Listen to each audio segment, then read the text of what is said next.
Hello, welcome to another Windwalker video. Today I'm going to be going over updates I made to the loot table slash shops slash economy spreadsheet. Um, so I've been trying to make a few changes to this so that when someone else would look at this, it would be easier to make sense of all of what's going on right here.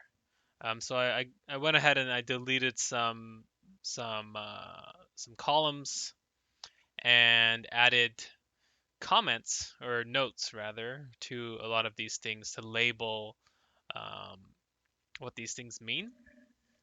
So I'm actually gonna include this video as a link probably to this spreadsheet to explain, yeah, just a lot of what's going on here. So first, I start off by saying that you should read this. Numbers in pink, over here, are arbitrary slash static values to be set by the designer. So black numbers here are calculated from multiple cells as a result of an equation and are probably not meant to be changed. So for example, we'll stop there and we'll see that these pink numbers, for example, the player level, I can update this. And when I update this and press enter or click a different cell, many different things are going to update. So we can look at these gold values here in this row 11, and I'm going to press enter and you can see that the values have changed for all of these chests because the contents of those chests you could think of are going to become lower as the player level decreases, or when the player level increases, the contents of these things should change and increase because the contents of those chests are going to have items at this level. So yeah, we can see there an increase. Um, so I'm not gonna go over everything here. Maybe just a few things. Um, so yeah, so going back to this read this section, um, we went over pink numbers, black numbers, and um, yeah, let's continue. The cells are also color coded to match their grouping. Orange colored cells, all of these, are related to monsters. The grays are more arbitrary numbers related to user playtime, etc. If I'm being honest, I haven't changed these in probably a few months now.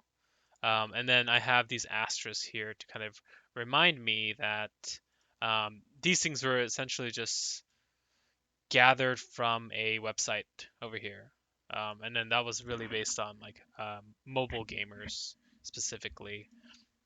But yeah, so we can go over this a little bit in the orange monsters. So how many monsters are there going to be in a combat encounter? This is pretty straightforward. I probably don't need asterisks here anymore. Um, Average number of monsters per boss encounter. So maybe this could be rephrased, but it's average number of bosses per boss encounter, etc. Monster, yeah. So this seemed a little vague, so I added this note. Multiplier is used to calculate average value of a monster kill, um, and then how much gold value per experience, um, for experience point, how many monsters you need to kill to get to level 100, 13,635. Let's see, boss token value. Oh yeah, so this over here, I just put a border around this because these, these columns are very much interlinked with these columns. So a monster that a player might face at player level 25 is going to have a 15% chance, and these are percentages. I guess I can add that the formatting here. That might be um, yeah, that's probably better. So 15% chance for a monster to drop an armor or a weapon.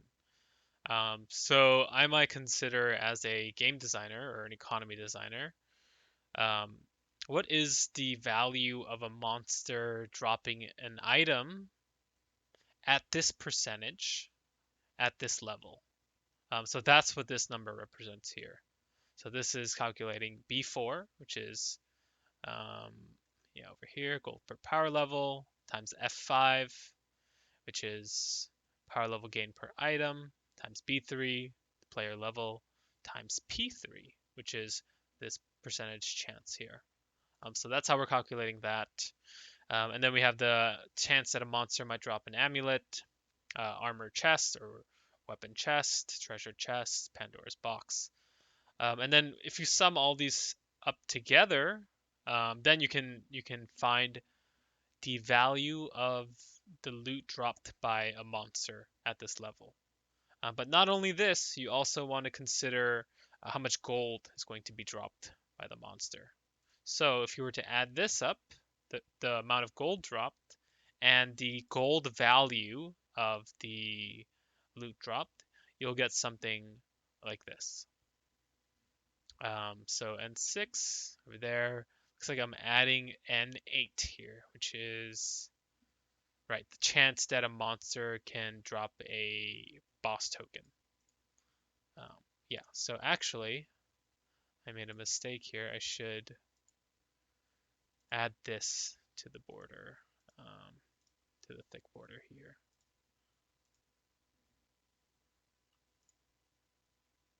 Yeah, so that looks a little weird, but maybe I can do it like this.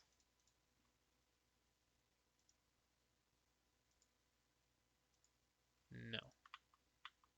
Okay, we're just gonna leave it like that.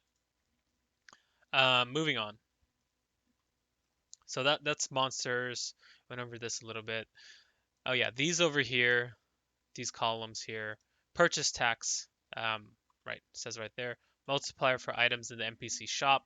So essentially, we're gonna have an NPC shop where the player can buy and sell things, and to create a sense of, I guess, like a deflationary effect to the player's economy. We want items, or rather, the designer has an algorithm to determine the exact um, price in gold of an item.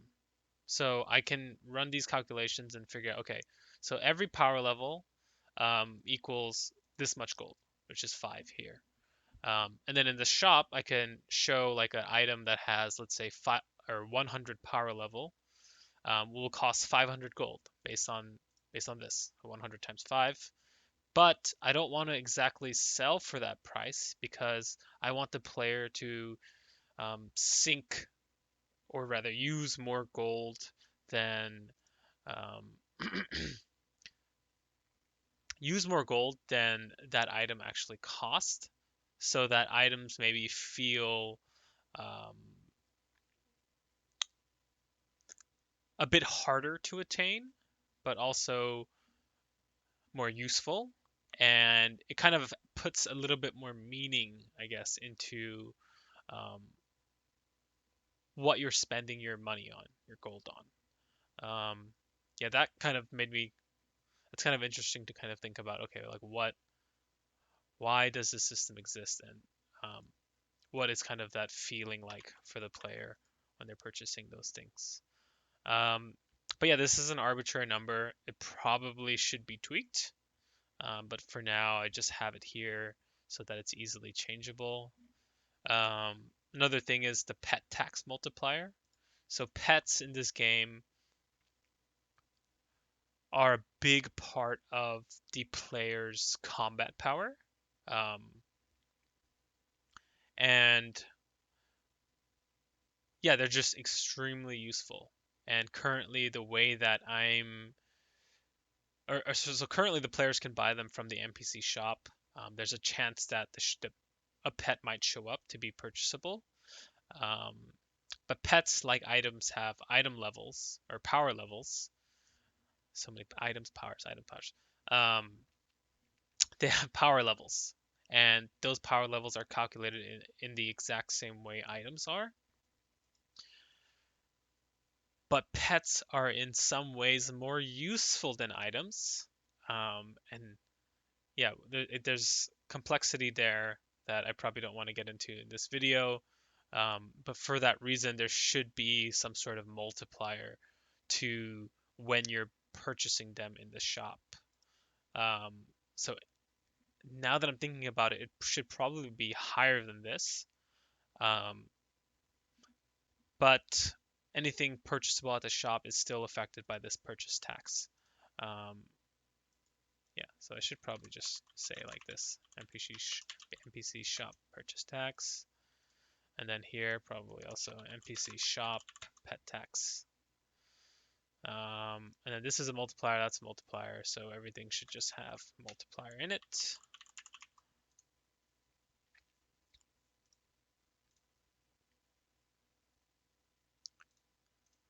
Show you tax multiplier. This is also a multiplier. Okay, so in addition to this purchase tax, we also have a selling tax. Um, so essentially, we don't want the player to be able to sell things at their value. We want players to be able to sell items, but not be able to just sell items and then buy a new one. Sell items and buy a new one. So to prevent that sort of effect, players can sell items for a fraction of their cost, essentially. And that fraction currently is at a 25% um, or 75% reduction. So they only get 25% of what that item's worth. So that's these shop multipliers there.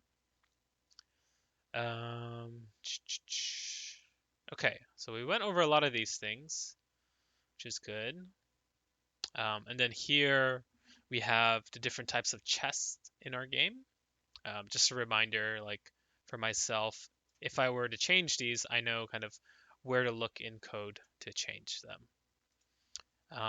Self-explanatory here, the gold value, the premium hard currency value here.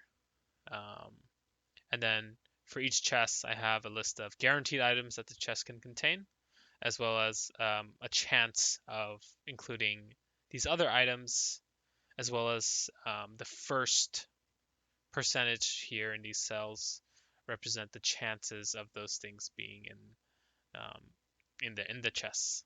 And also, they could have it twice. So this has a 33% of getting another item plus 0 to 5 levels the player's level, and then it has another 33% chance of containing another one. And sometimes you'll see multipliers like over here, times 3, times 4, times 5, times 10. And then that all factors into the gold value of these chests. So there was a lot of work done here. Hopefully that makes sense. Um, and yeah, there's probably some like accessibility issues here with these colors. Um, but those changes could come at a later time. So moving on, this is definitely the meat of it. The next sections aren't going to be as crazy looking. So the NPC shop.